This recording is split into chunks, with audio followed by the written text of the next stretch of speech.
Hi, everyone. Welcome to the latest episode of Future Work World, CPL's podcast for the now and next of work. I'm Barry Winkless, head of the Future Work Institute, and today I'm really excited to be joined by MD and founder of Ethyca, Cillian Kieran.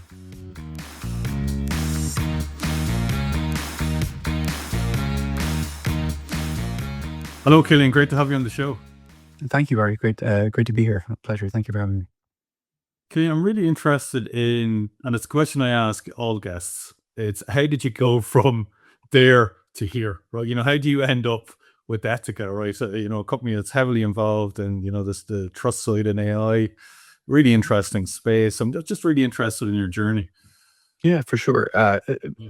About me very quickly, my background is physics and computer science, although I dropped out of college, and effectively a career entrepreneur. So I studied in Dublin in DIT when it was DIT, no longer. And I've built businesses specifically in data analytics and marketing for the last 20 years. And my journey to specifically founding Ethyca was a discovery in a prior business. That might sound obvious when you say it, but companies just don't understand how their data actually works. There's the public message we all espouse about how well we understand the information we collect, how valuable it is, that data is the new oil.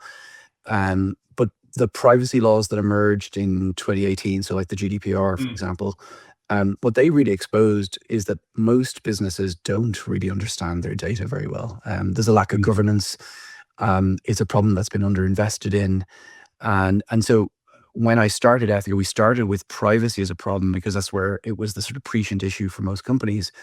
But ultimately, what we've been building at Ethyca is what I would call governance infrastructure for data, and ultimately now increasingly for AI.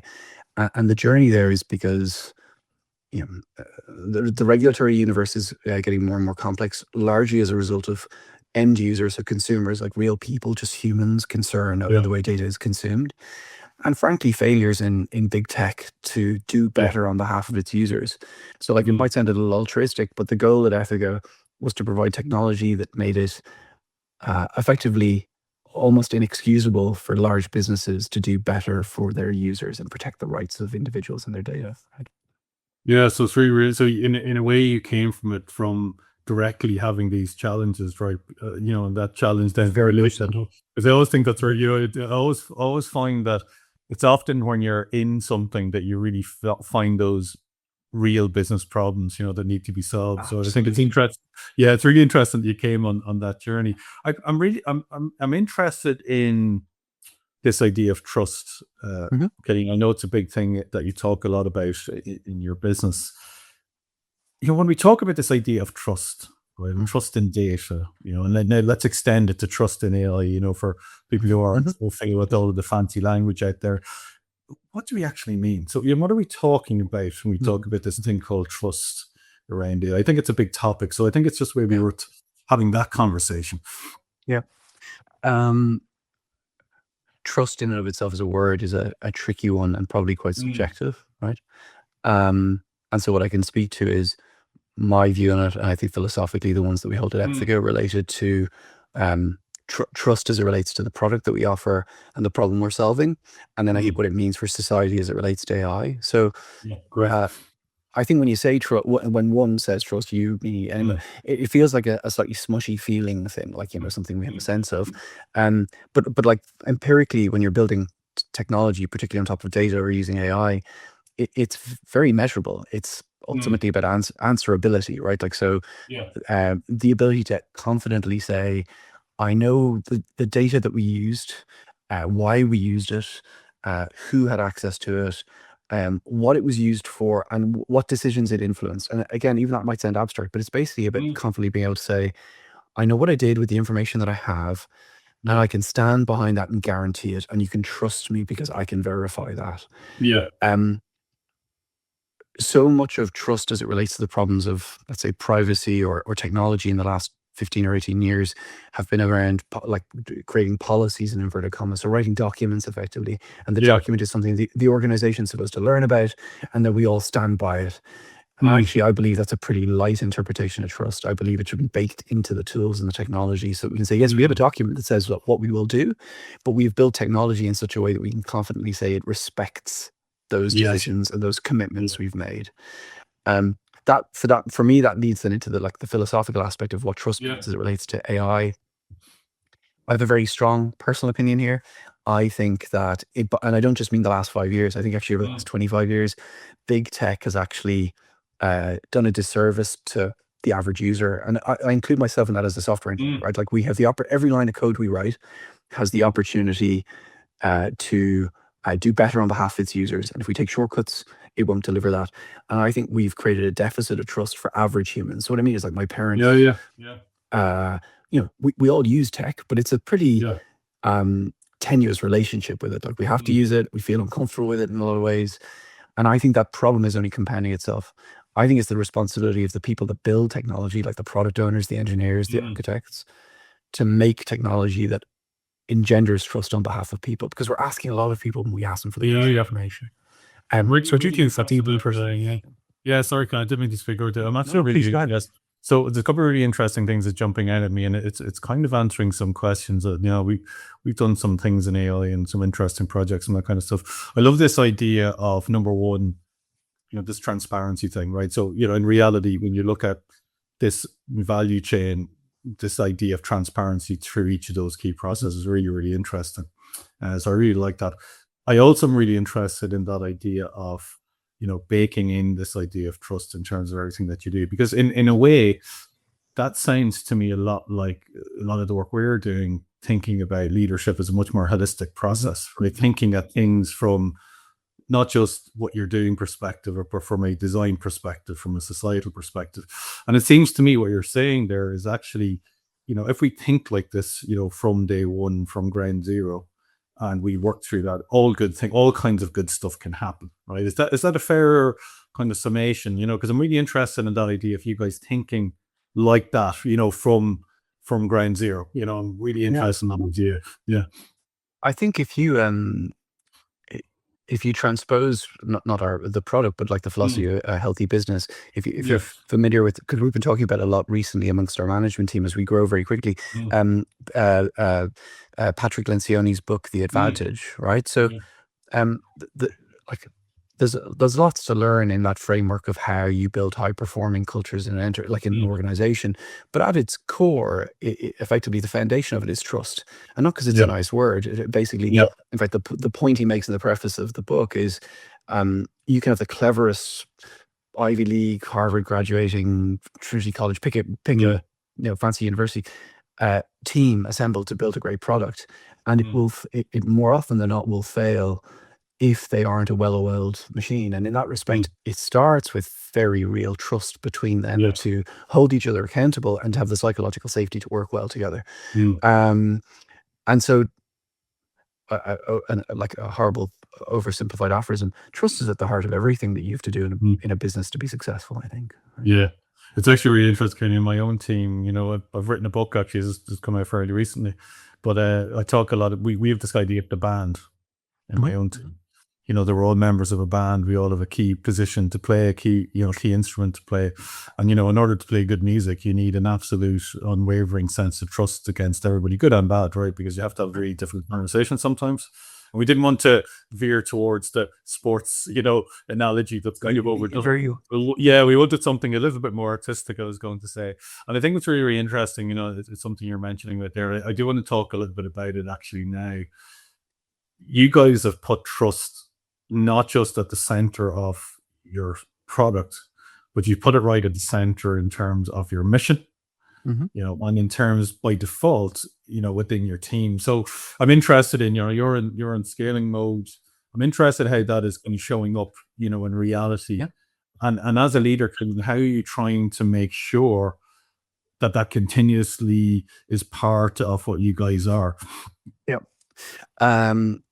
So I make no bones about it, right? Our, depending on how you want to phrase it, our big, hairy, audacious goal, or our long-term vision as a company, is to be the world's most trusted company.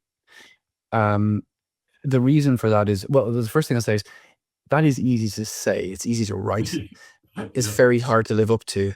Most companies aren't trusted. Usually when we're meeting with potential new teammates, I remind them that one of our core of our business is trust. And they go, yeah, sure. You hear trust all the time. And I remind everyone that it is easy to write, The first pillar of the 4 pillars of Enron, their values was trust. Yeah, And there isn't a company that we couldn't trust less on earth than Enron, as it turned out, right? Uh, so I wanted to be very intentional when I started Ethyca about it being the heart of what we're trying to accomplish. Again, as I mentioned, I think big tech generally is a trust problem. And my goal and my ambition for Ethyca is that we were a technology company first and foremost, but that we were one that you could trust, and that we would be the backstop on trust for other businesses, right? But like, we're not meant to be front and center stage. Our goal is to provide effectively infrastructure, so like pipework and plumbing that powers other businesses. But the goal is that that is pipework and plumbing that is so durable that you can trust the companies who build on top of it, right? And for that reason, trust quite literally is the entirety of our business. It's the product we build, the promise we make to our customers, and the way that we live as a company, much more than the average business. What does that mean in practice? It courses through how we communicate, the candor with which we do so, and sometimes that can be uncomfortable, right? But that's the accountability piece that goes with good trust. To your point about a band, you got to be able to call it out when someone plays a dud note, right? Like that's we've all got to be able to, right? And that, I think that takes time to build those relationships, that safety, that understanding of like different cultures and different backgrounds and how we behave and how we respond to things. But it is imperative to build both a high-performing organization and particularly one that is built upon building a product around trust, right? Yeah. It's actually really interesting. I did a bit of a study on this a couple of years ago, and you'll find this one interesting. So if you look at a lot of the actual external trust scores in terms of some of the sectors we're talking about, they've been kind of going a bit like that over the last period of time. But interestingly enough, more and more organizations are putting trust in as one of their values, right? Right. So you have this classic example of, magical thing values over here, and in the meantime, the perception is Reality. perception.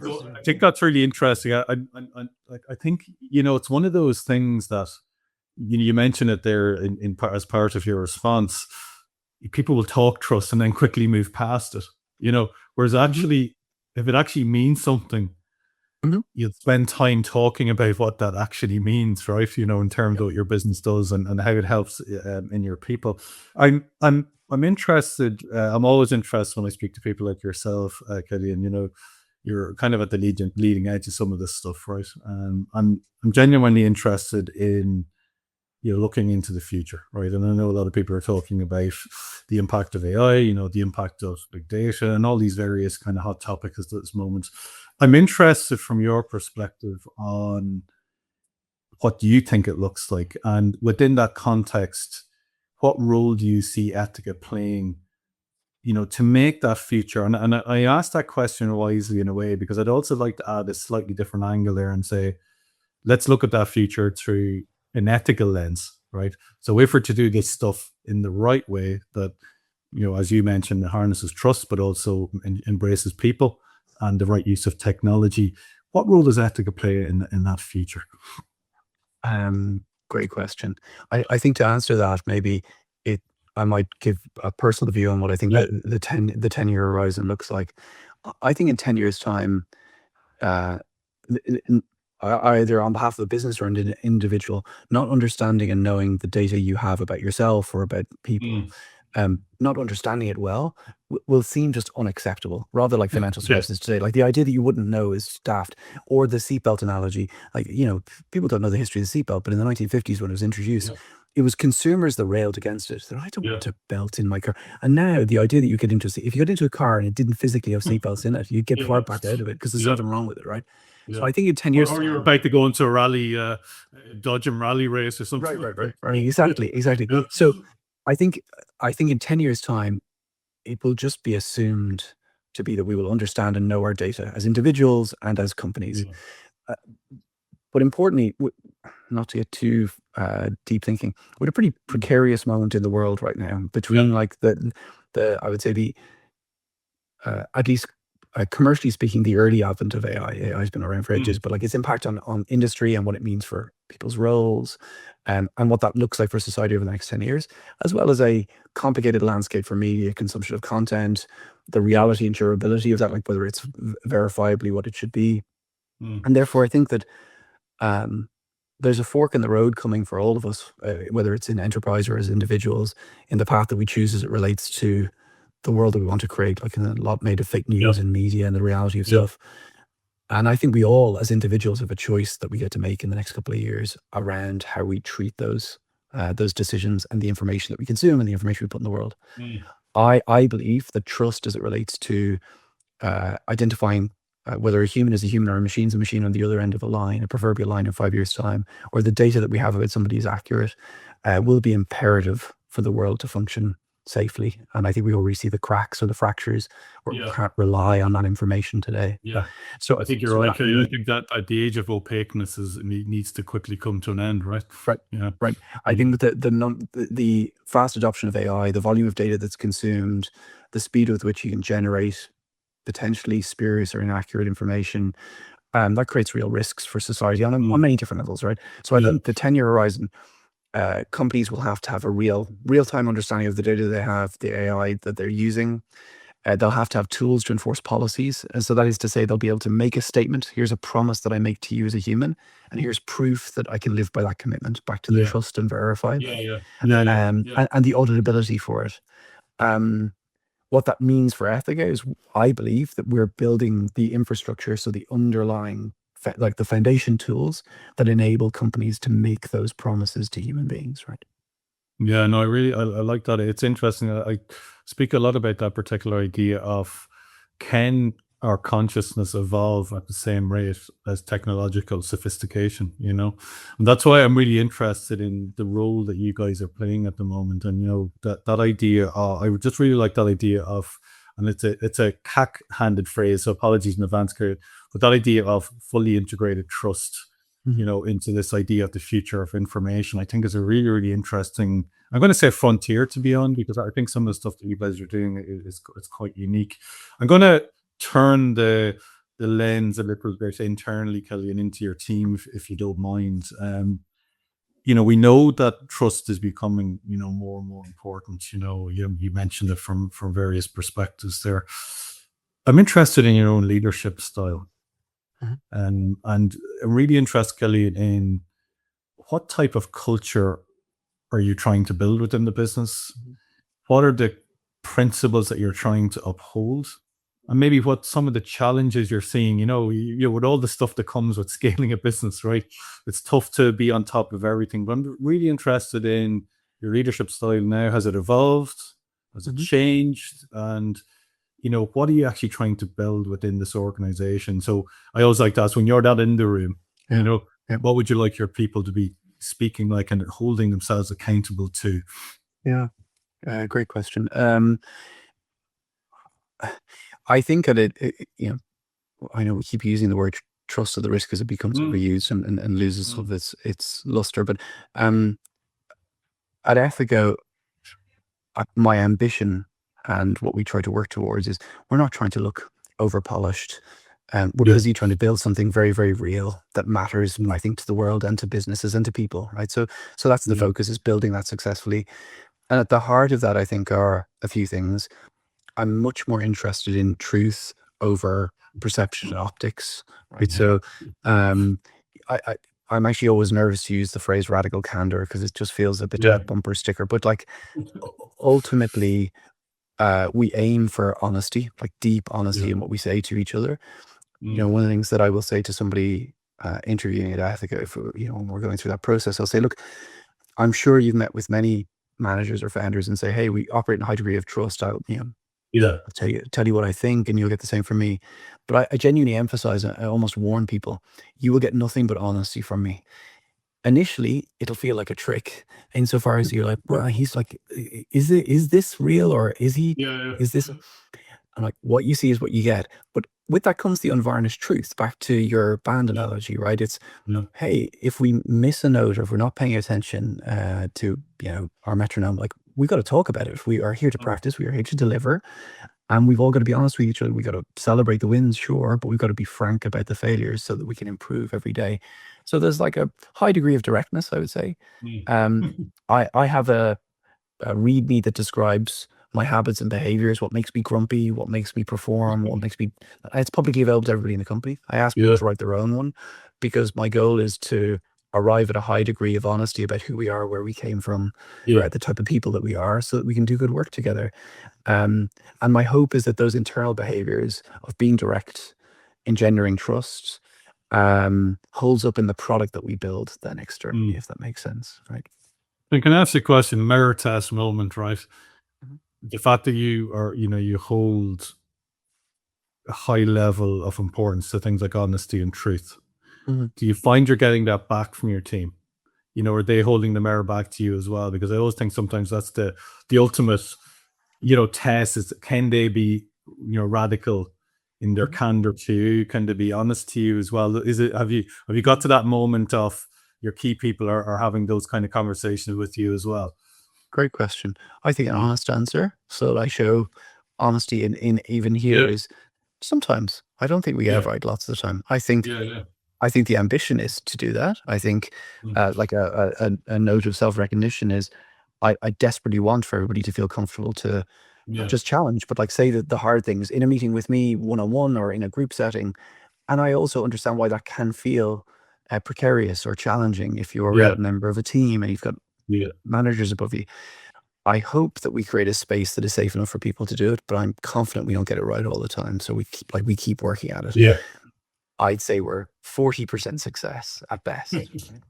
We are. I was going to say that's pretty honest. So I'll definitely take your word, Cillian, for there. I'm just a couple of things for me, right? So, and I always like to ask these very direct questions, and then we'll finish up, Cillian, because it's been a really good interview for me. 3 words that capture the beauty, and I use that word beauty specifically because it's much more of a right brain concept. 3 words that captures the beauty of working in Ethyca. What would they be? Great question. I love that. I'll give you. May I give you the 3 words and then qualify them a little, or is that my cheating? No. Door interview, Cillian. Door. There is no cheating. Oh my God! How much color can that? Okay. There is only good copy or bad copy. Isn't that what they say? Exactly. I think I'd say, and some of these will sound negative initially, which is why I want to qualify. Yeah, that's okay. Ambiguity, complexity, and meaningfulness. And so I'll explain.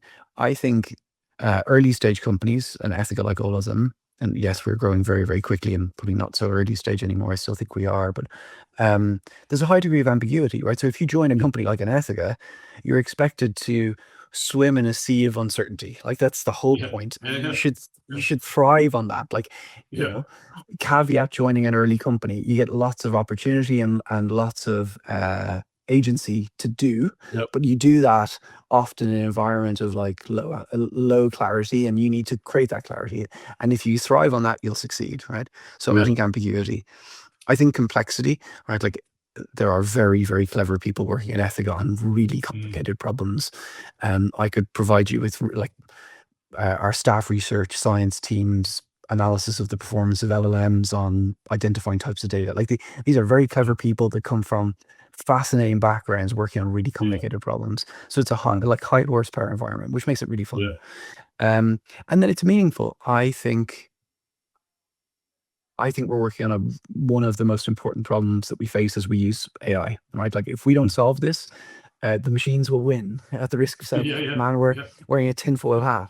And so I think we are working on one of the most important problems for business and for society. And so it means you get to wake up every day feeling good about the work you do. So I think those are the 3. No, I think it's really interesting because it's funny. I've been writing on it myself recently in terms of this idea of this autonomous feature versus human expansion, and, technology is an amazing thing to expand our minds and to expand our abilities as teams, but it's equally having detrimental effects that we don't even know about yet, so that I like this idea. Couldn't agree more. So I'm really interested, and I love the ambiguity thing because I've done a lot of work around this idea of, innovation happens at the juncture of 2 contradictions, which in itself is ambiguity, I'm going to, last one, Cillian, we'll end on a kind of, what would you call it, a business serious type of a question, right? Just to finish up. What's next for you guys? So, you mentioned, you're obviously building some cool stuff. You're building out your team. So let's not say 20 years from now, where do you want to be? What's those next kind of big milestones for you guys in terms of Ethyca and in terms of where you're trying to get to? Yeah, for sure. Very concrete. Ethyca has had a tremendous. So we launched the product officially. Like Ethica has been around for a few years, but the reason it's sort of been around and people may not be aware of it is we spent the first 4.5-5 years in R&D, like, so just build like research development, because it's a really complicated problem. We only really launched a meaningful product 2.5-3 years ago, and it has grown incredibly quickly. So last year we tripled in every dimension, revenue, size as an organization, and we're on track to do that again this year. And so what's next for us? I think there's two aspects to what's next. One is maturing the business to sort of meet the needs of the market. Like Ethica is growing as fast as it possibly could, and there's tremendous demand. So we're going through our difficult teenager phase, right? So to become a mature business. And the other side of it, I think, is like very concretely from a commercial perspective. You know, we're working through partnerships with the largest data platform providers and LLM providers in the world, because we believe that we're an integral part of the technology stack that they're all delivering. So I think we believe in the next 2 years we'll become a core part of the stack of tools used for those businesses. And that's what we've got to execute against now for the next 24 months. Fantastic, Cillian. Really exciting. Thank you for a fascinating interview. I wish you all the best on success, in terms of your vision. I think it's a very important one in terms of where we're trying to get to with this new meta-human world that we're all building towards. Cillian Kieran, thank you very much indeed. Thank you very much for having me. Thanks very much indeed, Cillian, for a fascinating interview. And I would ask you all to follow Future Work World podcast across all popular platforms. And please keep an eye out for my new book, Future Work World, which is published globally by Wiley and available on most good platforms and most good stores. Thanks very much, guys, and see you soon. Bye-bye.